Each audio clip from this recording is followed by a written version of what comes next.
ये जो टाइम है ना, ये चलता ही रहेगा।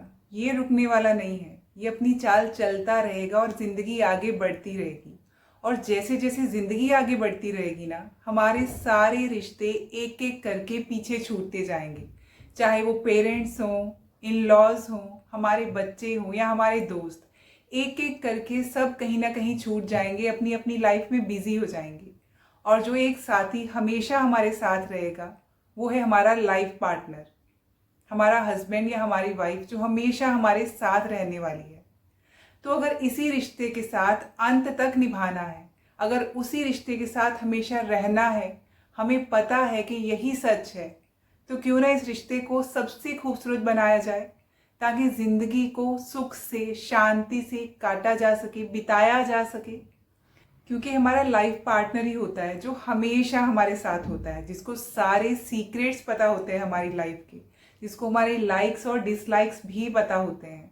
वो सुख में दुख में भी हमारे साथ था, जब हम बीमार थे तब भी वही साथ में खड़ा था, और जब हम बिल्कुल खुशी से अपनी ज़िंदगी बिता रहे थे तो खुशियाँ भी हमने उसी के साथ शेयर की। तो इस खुशी से भरी ज़िंदगी को और ज़्यादा खूबसूरत बनाने के लिए हमें अपनी मैरिज पर थोड़ा सा तो काम कर लेना चाहिए। अपने लाइफ पार्टनर्स के साथ जो रिश्ता है उसे और ज़्यादा गहरा और ज़्यादा खूबसूरत बनाने के लिए, अपनी मैरिज को और ज़्यादा हैप्पी एंड सक्सेसफुल बनाने के लिए कुछ तो मेहनत कर सकते हैं ना।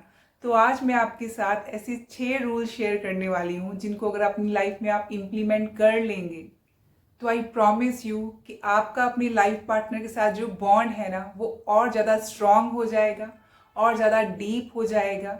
और आपके बीच में जो नोक झोंक होती है ना, वो झगड़ों में कन्वर्ट नहीं होगी, वो जल्दी सॉल्व होने लग जाएगी। तो लेट्स गेट स्टार्टेड। सबसे पहला रूल ये है कि जो शादी है, मैरिज है, ये ट्रांसफॉर्मेशन का नाम नहीं है, ये नाम है एडजस्टमेंट का। ये जो एक रूल बना लेते हैं ना कि सामने वाले को चेंज करना है, इसकी ये बुरी आदतें बदलनी है, इस आदत को छोड़ दीजिए। इस मिशन पर जो आप निकले हैं ना कि मैं इसको सुधारूंगा या मैं इसको सुधारूंगी, इसको छोड़ दीजिए। शादी में अगर आप ट्रांसफॉर्मेशन करना चाहेंगे, दूसरे को बदलने के लिए मिशन पर निकल पड़ेंगे, तो रोज लड़ाइयाँ होंगी। इसके बदले एक दूसरे को एक्सेप्ट करना शुरू कीजिए। ऑब्जर्व कीजिए एक दूसरे को कि ये तो इसकी हैबिट है, बचपन से लेकर अब वो बंदा 30 साल का हो गया, तो उसकी आदत अब तो नहीं बदल सकती ना।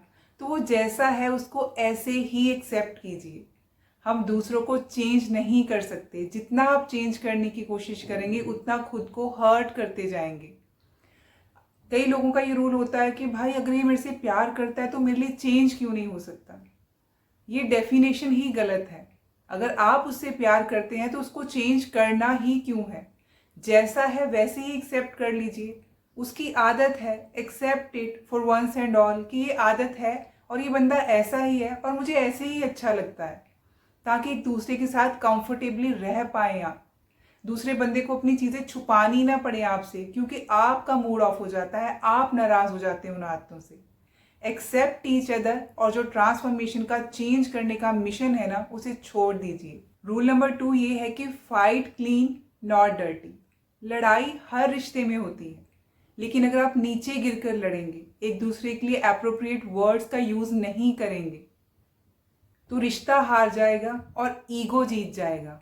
हो सकता है कि उस दिन जो लड़ाई हुई उसमें आप जीत गए, लेकिन अपने रिश्ते में आप हार गए। अपने रिश्ते के बॉन्ड को आपने कमज़ोर कर दिया। जब नेक्स्ट टाइम कोई भी सिचुएशन ऐसी आएगी ना, छोटी सी भी लड़ाई होगी, तो सामने वाला सोच वही याद करेगा कि पिछली बार जो इसने बोला था ना, ये तो डिसरिस्पेक्टफुल हो जाता है, ये पुरानी बातें निकालता है, ये हर्टफुल वर्ड्स बोलता है। कई बार हम जानबूझकर किसी लड़ाई में ऐसे वर्ड्स बोलते हैं कि इसको हर्ट हो, इसको चुभे, इसको पता चले कि मुझे इतना हर्ट हुआ, तो मैं भी ऐसे वर्ड्स बोलूं ताकि इसको भी उतना ही हर्ट हो। पर आप हराना किसको चाह रहे हैं?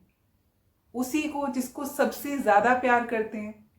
ये तो रिश्ता ही ऐसा है कि अभी लड़ाई कर रहे हैं, अभी दिल करता है कि सब कुछ खत्म कर दूं, बस छोड़ के चली जाऊं इसको, और 2 पल के बाद जब सुलह हो जाएगी, तब दुनिया भर का प्यार उसी इंसान पे आता है।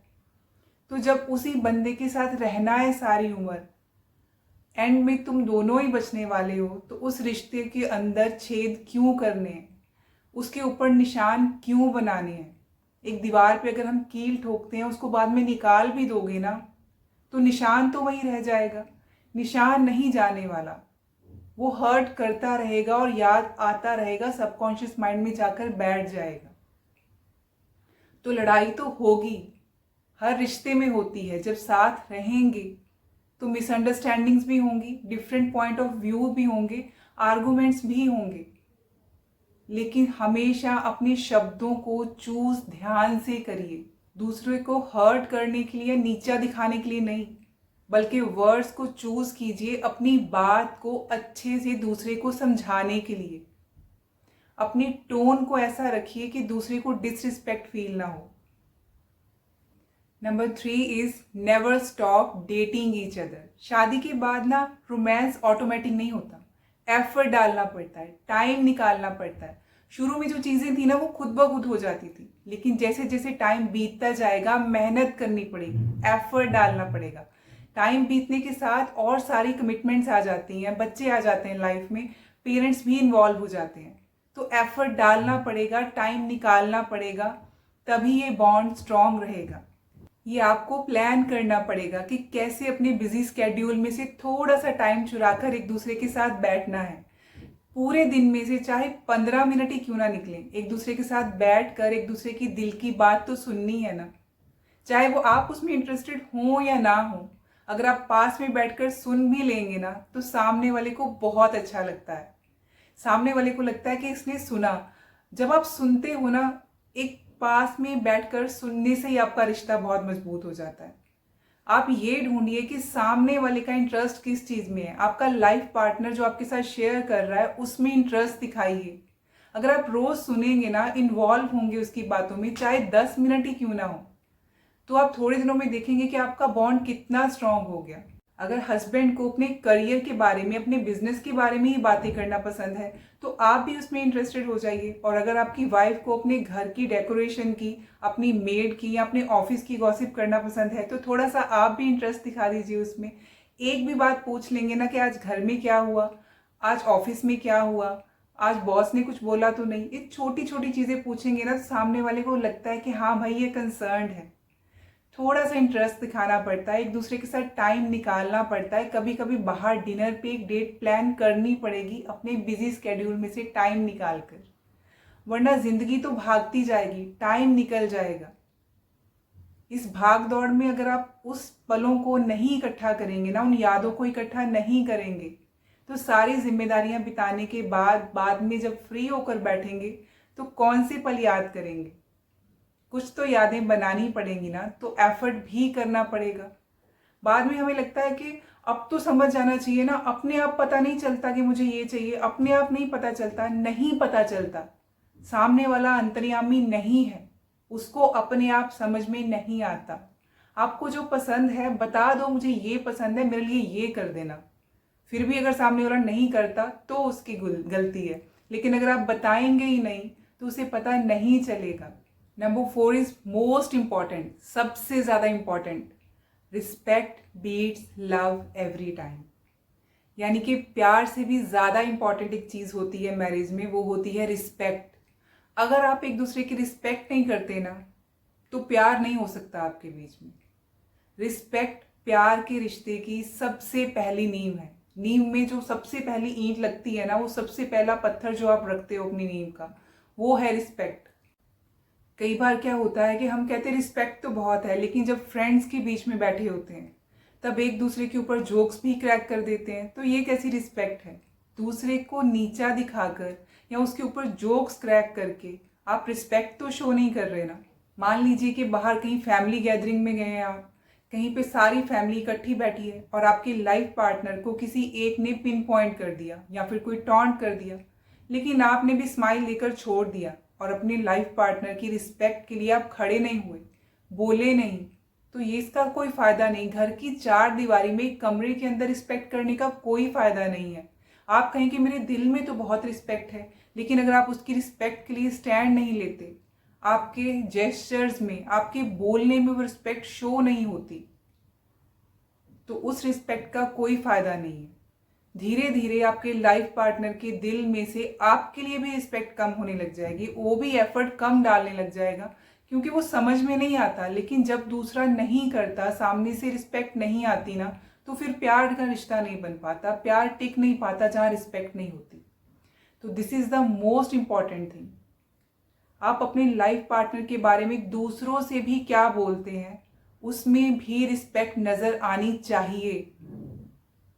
अगर आपको जोक्स करने हैं ना, तो घर के अंदर चार दीवारी के अंदर जहाँ कोई नहीं सुन रहा, तब अपना चाव पूरा कर लीजिए जोक्स बोलकर। लेकिन चार लोगों के बीच में अगर आप उनका मजाक बनाएंगे तो आप उनके लिए रिस्पेक्ट तो नहीं कर रहे कम से कम। Number 5 is it's not 50-50, it is 100-100। हाँ जी, हमें लगता है कि मैरिज जो है ना, उसमें 50-50 रूल अप्लाई होता है, आधा मैं करूँगी आधा मेरा लाइफ पार्टनर करेगा।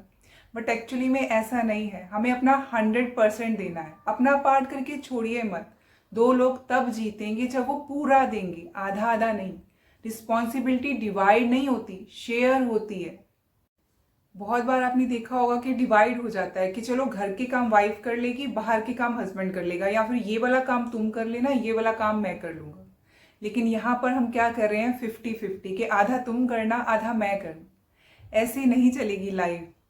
रिस्पॉन्सिबिलिटी को शेयर कीजिए। लेबल मत करो कि ये काम तुम्हारा है तुमने ही करना है, ये काम मेरा है मैं नहीं करना है। ऐसे नहीं चलेगा। तो कैसे चलेगा? रिस्पॉन्सिबिलिटी को शेयर करने का मतलब है कि काम कोई भी हो, उसके ऊपर लेबल नहीं है कि ये किसने करना है। काम दिख रहा है कर लो, क्योंकि हमारा काम है, मेरा या तुम्हारा नहीं है। जिसको भी दिख रहा है वो कर लो। अगर एक पार्टनर नहीं कर पाया तो दूसरा कर ले। ये मत सोचो, दिल में सोचते रहो कि इसने नहीं किया, मेरा काम नहीं है, इसको करना चाहिए था, इसकी रिस्पॉन्सिबिलिटी है, इसी को करना चाहिए था। अगर ऐसे ग्रजेस रखेंगे ना, तो लाइफ खींच के चलानी पड़ेगी। एक पहिया आगे बढ़ जाएगा और दूसरा पीछे रह जाएगा। तो खींच खींच के चलाएंगे तो पहिए घिस जाएंगे। तो स्मूथली अगर प्यार की गाड़ी चलानी है ना, तो 100% रिस्पॉन्सिबिलिटी लेनी पड़ेगी। शेयर कीजिए रिस्पॉन्सिबिलिटी को कि कोई बात नहीं, आज तूने कर लिया कल मैं कर लूंगी। And 6th one is keep your problems private. आपकी जो भी प्रॉब्लम्स हैं उनको आपस में डिस्कस कीजिए और उनको प्राइवेट रखिए, अपने दोनों के बीच में रखिए। लोगों की सिंपैथी लेने के लिए अपने रिश्ते की रिस्पेक्ट को मत खत्म करो। जो घर के अंदर है ना, जो आपके दिल के अंदर है, उसको अंदर ही रहने दो, बाहर मत जाने दो। बात अगर एक बार बाहर गई ना, आप दोनों तो आपस में सॉल्व कर लेंगे, लेकिन लोगों के बीच में वो बात हमेशा के लिए रह जाएगी। वो आपके रिश्ते को उसी बेसिस पे जज करेंगे और आपको वैसे ही वाइब देंगे। जब भी आप बाहर जाएंगे, आपको देखकर सबसे पहले वही उनके दिमाग में आएगा। तो अपने रिश्ते को प्राइवेट रखिए। जो भी आपकी प्रॉब्लम्स हैं, आपके ग्रजेस हैं, लड़ाई झगड़े हैं, वो दोनों आपस में ही सुलझाइए। अपने पेरेंट्स के साथ, अपनी माँ के साथ, अपने दोस्तों के साथ या किसी भी के साथ अपनी प्रॉब्लम्स कभी मत शेयर कीजिए। इससे वो सिर्फ प्रॉब्लम बढ़ेगी ही, सॉल्व नहीं होगी। क्योंकि आपके रिश्ते का बेसिस जो है वो प्यार है। आप कल को वो रिश्ता बनाने के लिए, बचाने के लिए उस बात को पीछे छोड़ सकते हैं, लेकिन जिसके साथ आपने शेयर कर दी ना, वो आपके ऊपर लेबल लगा देगा कि ये ऐसा ही है, इसका लाइफ पार्टनर ऐसा ही है। ये लोग तो लड़ते ही रहते हैं, ये तो छोटी छोटी बात का इशू बना लेते हैं। क्योंकि जो बात आपके लिए बहुत बड़ी भी हो सकती है ना, वो सामने वाले के लिए बड़ी हो ये ज़रूरी तो नहीं है ना। तो अपना तमाशा मत बनाइए। ये जो न्यूली मैरिड कपल्स होते हैं ना, या कई बार तो बहुत पुरानी शादी भी हो चुकी होती है जिनकी, मैंने बहुत लोगों को देखा है कि वो अपनी छोटी छोटी चीज़ें आउट ऑफ सिंपैथी लेने के लिए या फिर ऐसे ही शेयर कर देते हैं, मजाक मजाक में शेयर कर देते हैं। लेकिन आपके लिए वो मजाक है, आपने यूं ही बोल दी वो बात, लेकिन वो आपके रिश्ते पे बहुत इम्पैक्ट डालती है। That tells a lot about your relationship, कि आपका बॉन्ड कैसा है, आप कितनी रिस्पेक्ट करते हैं, कितना स्ट्रांग है आपका रिश्ता। तो make it a rule in your life, सबसे इंपॉर्टेंट लाइफ का रूल, सबसे इंपॉर्टेंट मैरिज का रूल, कि अपनी प्रॉब्लम अपने घर में अपने दोनों के बीच में सुलझाइए और किसी भी तीसरे को अपनी प्रॉब्लम में मत आने दीजिए। जितना आप समझते हैं एक दूसरे को और कोई नहीं समझता, और कोई भी उतना एफर्ट नहीं डालेगा। किसी को कोई फर्क नहीं पड़ता कि तुम दोनों के बीच में क्या हो रहा है। अगर सुलझा लोगे तो खुशी भी तुम्हें ही मिलेगी, और जितना एक दूसरे के साथ खटपट में होगे ना, तो उतना दुख जितना तुम्हें हो रहा होगा, वो अंदर से जो चीज़ तुम्हें फील हो रही है वो किसी को फील नहीं होती। जो भी आपके सपने हैं, जो ड्रीम्स हैं, वो आप दोनों के हैं। तो खुल के अपने सपने एक दूसरे के साथ शेयर कीजिए, अपने डर एक दूसरे के साथ शेयर कीजिए। आपको इमोशनल इंटीमेसी कैसे पसंद है, आपको कैसे इमोशनली सिक्योर फील होता है, वो आप आपस में शेयर कीजिए। जो आप आपस में शेयर करेंगे, जितना अच्छे से आप आपस में कम्युनिकेट करेंगे, जितनी ओपन कम्युनिकेशन होगी ना, उतना ही आपका बॉन्ड और ज़्यादा स्ट्रांग होगा। जितनी म्यूचुअल रिस्पेक्ट आपस में ज़्यादा होगी, उतना आपका बॉन्ड स्ट्रांग होगा। और जितना आप एफर्ट डालेंगे दोनों उस रिश्ते में, उतना आपका बॉन्ड स्ट्रांगर होगा। ये बहुत छोटी छोटी चीज़ें हैं और हम ऐसे ही इग्नोर कर देते हैं, हमें पता भी नहीं चलता और समझ में तब आता है जब डोर हाथ से निकल जाती है। ये छोटी छोटी चीज़ों को करके देखिए और ज़िंदगी आपकी बहुत खूबसूरत बन जाएगी।